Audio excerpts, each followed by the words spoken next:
Okay, I'm here with a bunch of other people who are just off camera because they're cowards. Yay! This is the Spoony one. I'm here with Ed Glaser. We're in Sean's room with Aussie and Benzai here. They'll be passing through periodically, but Ed is the featured guest here. He is the creator of Press Start. More on that in a little bit, and he's also, his latest release is he's re-releasing a popular Turkish movie called Rampage, more popularly known as Turkish Rambo. If you've seen my website, you know I have a deep love for the various Turkish movies I reviewed. What's called Turkish Star Wars, or The Man Who Saved the World. Didn't do a video review of that one, but this one is really quite something, because I actually looked at some clips of the bootleg. Didn't look at the whole thing, but that's why I'm picking up the re-release, and you should too, because this is truly, you have to see it to believe it. Anyway, I thought maybe I would just ask you to maybe go into detail first about Rampage, and then maybe talk about Press Start, because I actually think this is your own creation. I mean, this is something like really special that you made. But this is something awfully funny too. Sure, yeah. So absolutely. What was the inspiration behind bringing this back? Like resurrecting this one. Yeah, sure. No, the fun thing is that I also have this deep love of all of these sort of foreign remakes of American films that are usually done sort of without permission, of the original copyright owners. And I sort of amassed this collection over the past few years. Every 2 weeks, my wife and I have a bunch of our friends over, and we have foreign rip-off movie night, like re-exploitation movie night. Sure. And Ben's like, "What are you doing?" He's a fucking Bible, dude. He's trying to shrine off. Everyone knows that the Gideons put them in every room. Wow. So yeah, like every other Saturday we watch one of these re-exploitation movies, right, from Turkey or India or Indonesia or wherever. And when Press Start was getting its premiere in town, my friend Jake Kaufman, who did the music for Press Start, had come to town for the premiere and was holding this copy of Turkish Star Wars and saying, "Have you seen this?" Yeah. And I had to break it to him, like, "Jake, I'm sorry, we just watched the sequel last week." And he was like, "Oh," and then he said, "Well, have you seen Turkish Rambo?" Yeah, Turkish Star Wars is the one that gets all the press because it is such a blatant, not even rip-off. They are lifting entire scenes, entire score pieces. But, I mean, I think Turkish Rambo proves that they don't need to rip off things to be incompetent. They can be incompetent all on their own. Oh, absolutely. Create their own, Turkish cinema was... I haven't seen this Indonesian rip-off stuff, but I've got. I actually brought with me Indonesian Terminator. Indonesian Terminator. Yes. My brother saw the Italian Aliens, Italian Terminator. Which one? Hands of Steel? Terminator 2, T2 or something like that. Better known as Shocking Dark. Yeah. Yes. It was it's called Terminator 2, but it's really an Aliens ripoff. Aliens with the last 10 minutes are sort of Terminator-ish. And my brother, he shoves this movie in my hand. He's like, "You need to see this. This is the worst shit I've ever seen." I'm like, apparently, in the foreign markets, with Jaws, with Terminator, absolutely, they can't. They wanted to make their own little identity of these movies, and it's remarkable how bad they are, how shockingly bad they are. It's true. The Terminator 2 was actually Terminator 2, aka Shocking Dark, was done by a guy named Bruno Mattei, and I brought a movie that you absolutely have to see over here. Another movie directed by Bruno Mattei called Robo War. It is an Italian knockoff of Predator, starring Reb Brown in the Arnold role. Reb Brown. Sold my man, Red Brown. Yes. He's the man. I know, right? So anyway, you have to see this. But so Jake comes in and he says, "Have you seen Turkish Rambo?" And so I say, "No. What is Turkish Rambo?" He says, "Go to YouTube." And so moments later, there we are, we're watching this 6.5-minute sequence of this beefy Turkish guy running around with the cheapest, fakest looking rocket launcher ever. It's like a piece of Schedule 40 pipe, right? Right. And every time he fires it, it sort of pops off because it's someone off camera has attached it to a string and pulls it off when he pulls the trigger, and so it kind of goes thoop.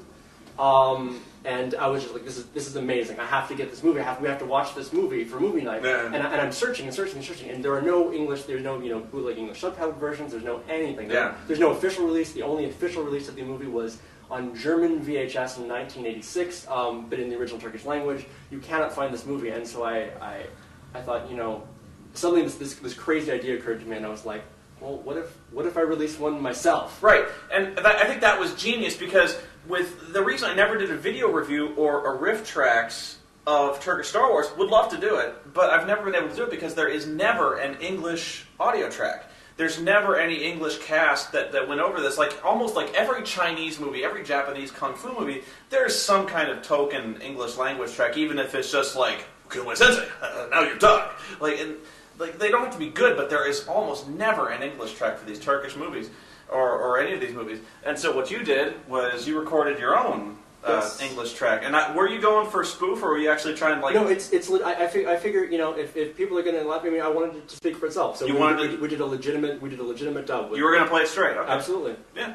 And the thing is that like Turkish Star Wars, the original version stole its music from other films. So we couldn't use the original audio track as it was, so we had to create an entire new score. And so we have a completely new score by Jay Kaufman, who did the music for Press Start, also was the composer for Contra 4, the video game. He's doing Red Faction Guerrilla right now, and just did like a phenomenal job kicking up the score several notches. Okay. Yeah. Turkey doesn't have an army; they have Sirdar. Yes. Well, I'm going to try to put this on my website. I'm also going to put a link up to Ed's website where you can find this movie. I would definitely check it out. I have not seen this entire movie. Like I said, I've seen like 6 minutes of it here and there. Kind of like how the most famous thing you ever see of Turkish Star Wars is the training sequence. Right. Like that like everyone's kind of seen that, where they're beating up rocks, they're tying rocks to their ankles, they're jumping around. And actually, if I can get a little sidetracked, I'm interested how you secure the rights to that, because I was actually, this is totally unrelated, but I was actually trying to secure rights to something else that was kind of an abandoned property. On my YouTube channel, I used to put up these links to these old Laserdisc games called Mystery Disc, which was like this choose-your-own-adventure type story with this Mystery Disc. And it had a lot of really famous actors, and I can't remember his name, and it's a shame because he was a really good actor. You know the guy who played the principal in The Breakfast Club? Oh, no, I don't. I wish I could remember his name. He's passed away now. But I actually loved it. I was like, I would love people to see this because he's actually really good in it. And so I started tracking down the director and I started tracking down the producers, and that is amazingly hard to do these days because anything that was not made, like now in the DV age, like with the filmmakers, it's really easy to find filmmakers. Like if you wanted to find like Kevin Smith or something like that, you could find him. You probably not be able to get much time with him, but you could find him. But like these old Laserdisc companies, these old like the guys who made this, I would imagine, were nearly impossible to track down. It was interesting because it's like I'm not a big studio or anything. I'm just me. I'm just a guy. Yeah. And I never done anything like this before. But I was like, well, what the hell? The guy who owns Onar Films, it's a Greece-based company, and they've released a whole bunch of. They released Uch Devadam. They've released he's released Turkish Superman, a bunch of those movies. I contacted him and was like, hey, I'm interested in tracking down one of these movies. Could you help me, please? And he said, yeah, absolutely. And he got me in touch with the producer in Turkey, and they were able to find the film and secure the rights and sell me the rights. I mean, it was a little bit more complicated than that. Yeah. The back and forth and time delay and a little bit of language barrier and stuff. But it was lucky though, because it was lucky you were able to find anyone, because like I wouldn't even know where to start. Like because even translating, like even going so far as to like try to translate the credits in the movie or something like that, you might go to IMDb or something like that. Yeah, there actually wasn't an entry in IMDb until I submitted one. Yeah, it's hard to find information about these films. So like I don't even think I can find anything on like Terminator 2 that one, but wow, there's so many of these, like even exploitation films and stuff like that. A lot of these movies, I know there's one guy on YouTube called the Cinema Snob. Who does a lot of reviews of these really like Elsa, Fraulein SS and stuff like that. Right, yeah.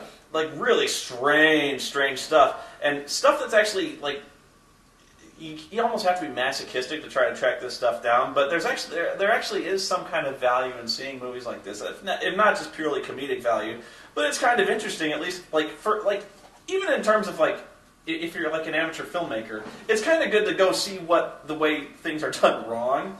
But there is a lot of entertainment value to be had here because there is some kind of tradecraft going on here. I'm gonna go to bat for this film and for a lot of the Turkish films because one of the things that if you've seen any clips from Turkish Star Wars or from any of these films, one of the things that you cannot deny is that they're not lacking in action. No.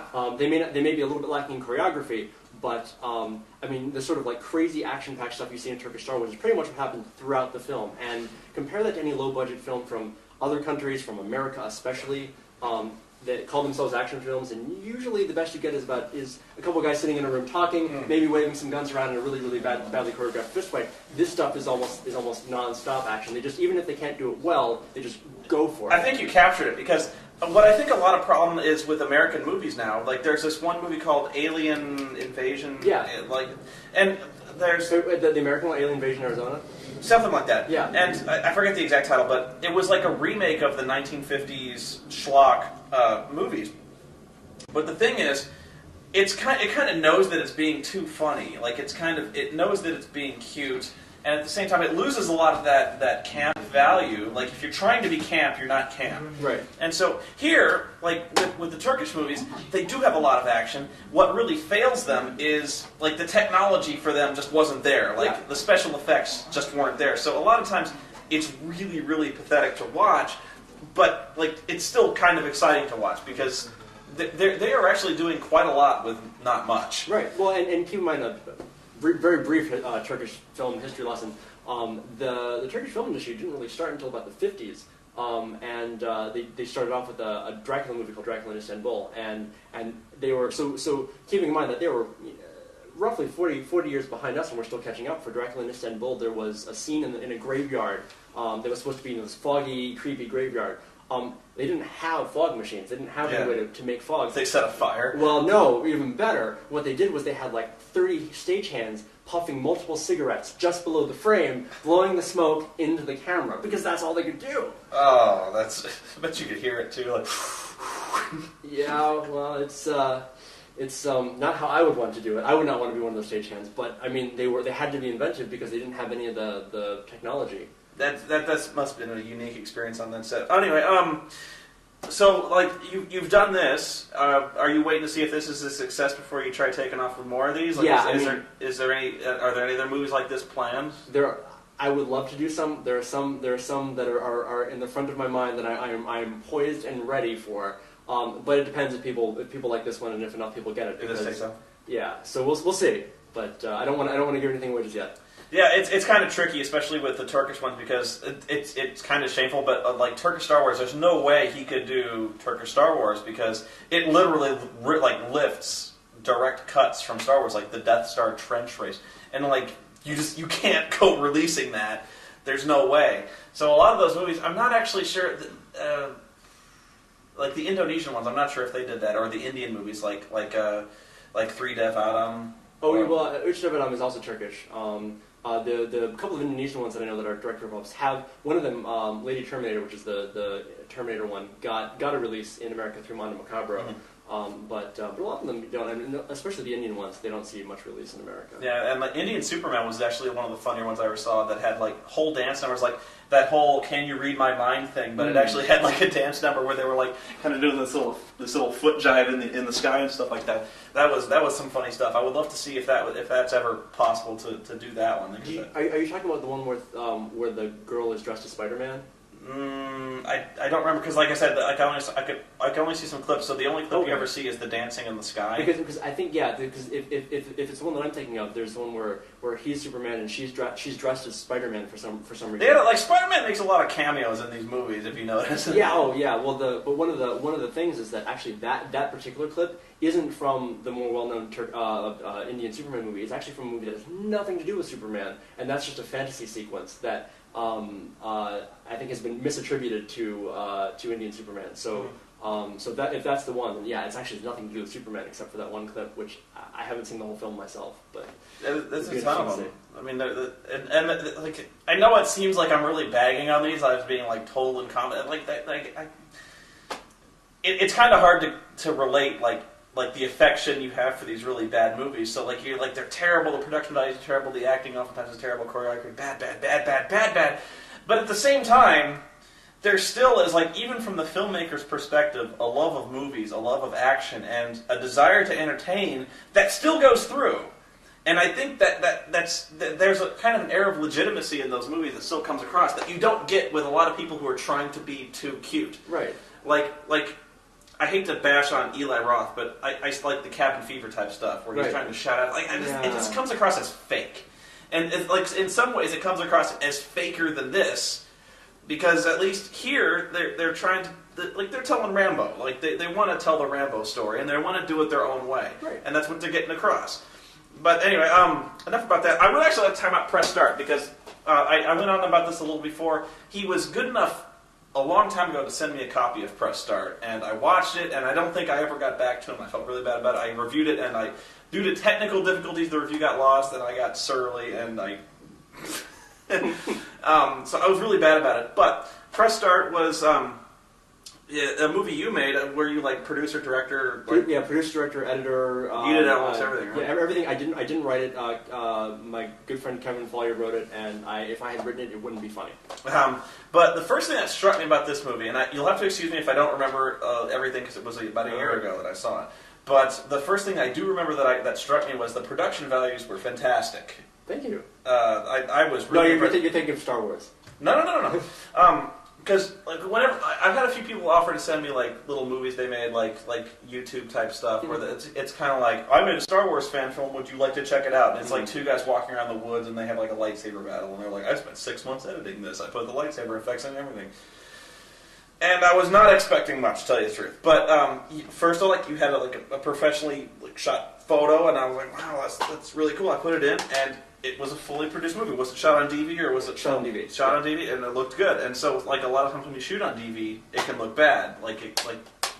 There's kind of a DV smoothness that I tried to minimize that and deinterlacing stuff and other things to kind of give it a little bit more of that film look. I mean, I don't strive to necessarily make it look like film, but I try to make it look less like DV. Less like tape, and that's actually a big problem when you're shooting now. Digital looks too good.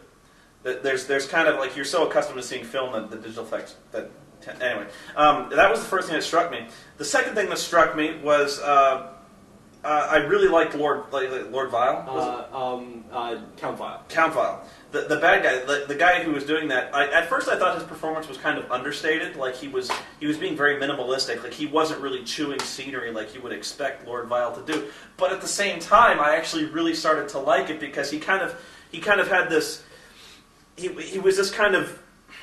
It's hard to describe. He kind of had this low-level annoyance. He was kind of like a bored middle manager who was just happened to be the Lord of all evil, and he just wanted things done just so. Yeah. And I was like, the take he had on that character, I thought it really grew on me because the way I do the Dr. Insano thing is rabidly over the top, and it could get kind of annoying because I'm this shrieking, laughing, cackling moron. So when you think of a guy called Count Vile, you're thinking I will have them destroyed, kind of doing this thing. But I really liked that character. The second thing I really liked was the annoying little smiley sprite that pops up. Zippy. Yes.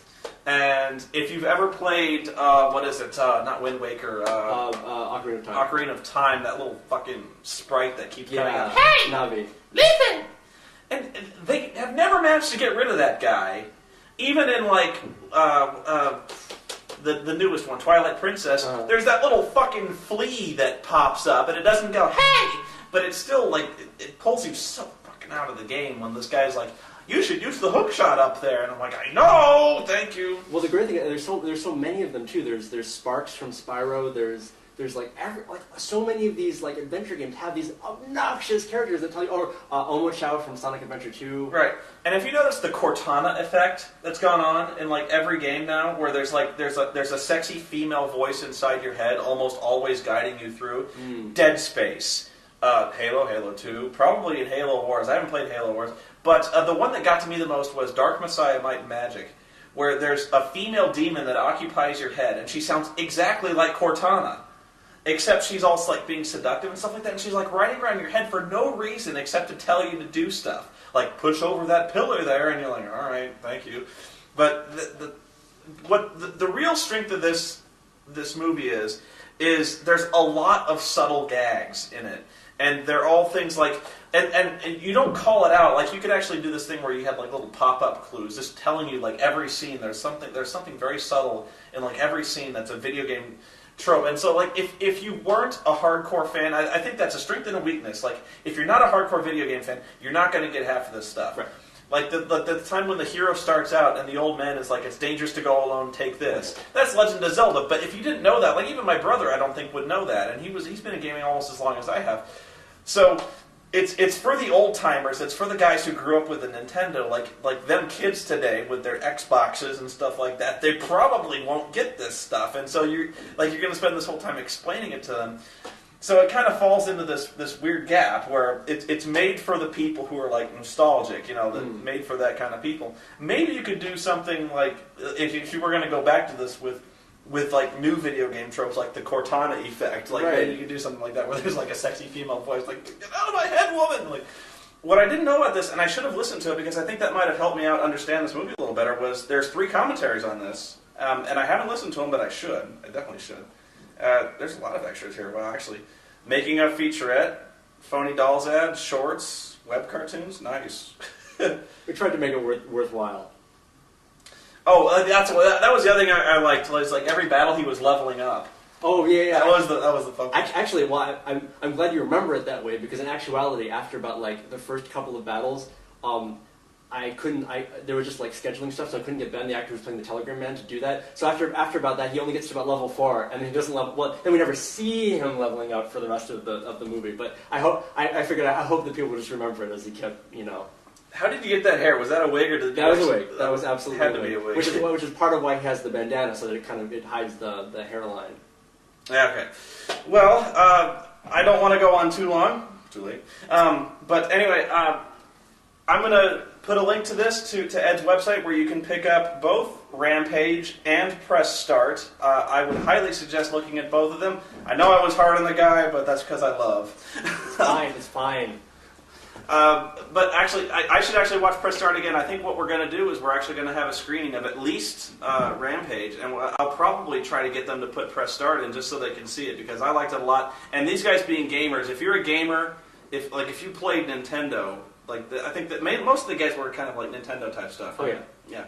So if you were a Nintendo fan, and as you can tell, sweet. Yeah. I would highly check it out. So anyway, this is Ed Glaser. This is Noah Atal. We're signing off for now.